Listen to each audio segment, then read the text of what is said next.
Alright, magandang gabi na ho sa lahat natin ng mga viewers Luzon, Visayas at Mindanao all over the world. Welcome naman sa ating panibagong video, panibagong reaction, mga ka-action, mga kakampeng. Kung ikaw ay isang loyalista na laging nakasubaybay sa ating programang The Action Man at kahit ho ikaw ay isang kakampeng at sumusuporta sa mga programa o proyekto ni Pangulong Bongbong Marcos, ay matutuwa ho kayo dito sa isishare ko na video.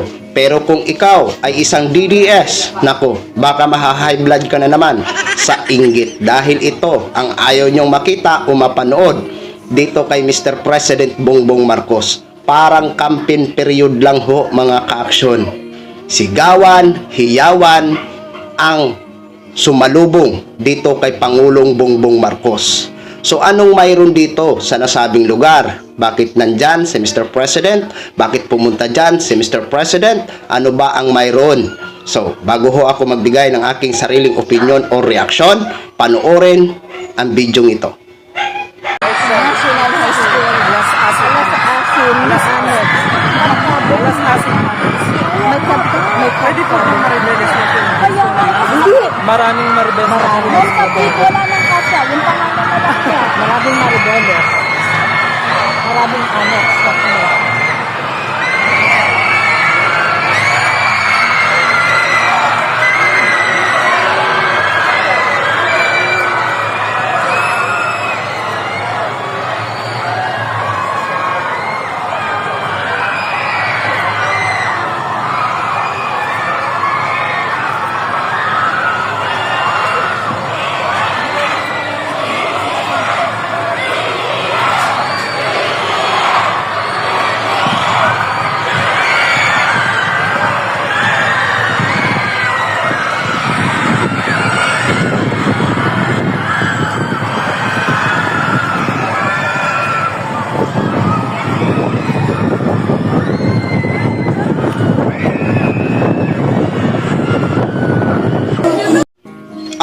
Yun na ho mga ka-aksyon, mga kakamping, no? Grabe ho ang hiyawan at sigawan ng mga estudyante sa pagdating ni Mr. President Bongbong Marcos. Ano ba ang mayroon dyan?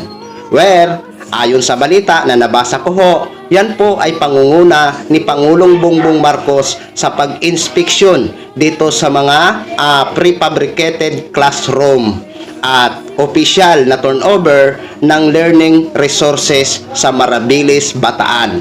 At nakiisa din po ang Pangulo sa DepEd Yakap Kalinga na kung saan ang layunin nito ay suportahan at tulungan ang ating mga mag-aaral at ang ating mga guro.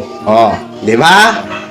Napakaganda ho mga ka-aksyon, mga kakamping, na nakikita ho natin si Pangulong Bongbong Marcos kahit grabe pa rin. Talagang grabe ho talaga ang pambabatikos ng mga ilan sa ating mga kababayan. Pero talagang pinapakita pa rin ni Mr. President Bongbong Marcos na hindi ho siya apektado sa mga negatibong komento sa mga ayaw sa kanya. Di ba? Pinapakita pa rin ni Pangulong Bongbong Marcos, no, na nandyan ho siya bilang ama.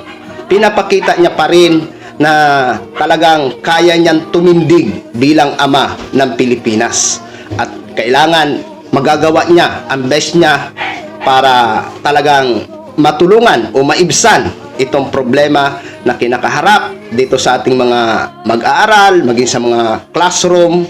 Napakaganda ho mga ka-aksyon, mga kakamping, di ba? Kahit man binabanatan siya, binibira siya ng ating Vice President na si Sara Duterte, pero hayaan ho muna natin yan si Vice President.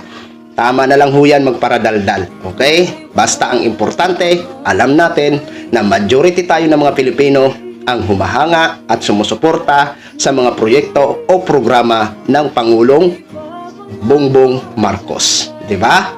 Kaya yan po, isa din po ako sa mga natuwa nung napanood ko ho ang video ito.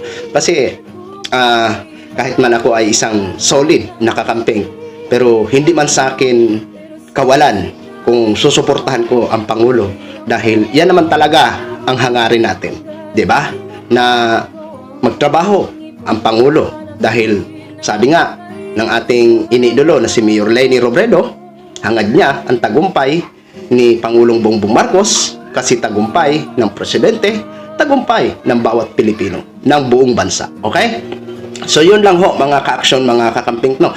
Gin-share ko lang ho sa inyo yan. Maraming salamat po sa ating mga viewers Luzon, Visayas at Mindanao. Excuse me po, all over the world. Ako po ang inyong lingkod, si Action Man. Good evening, everyone.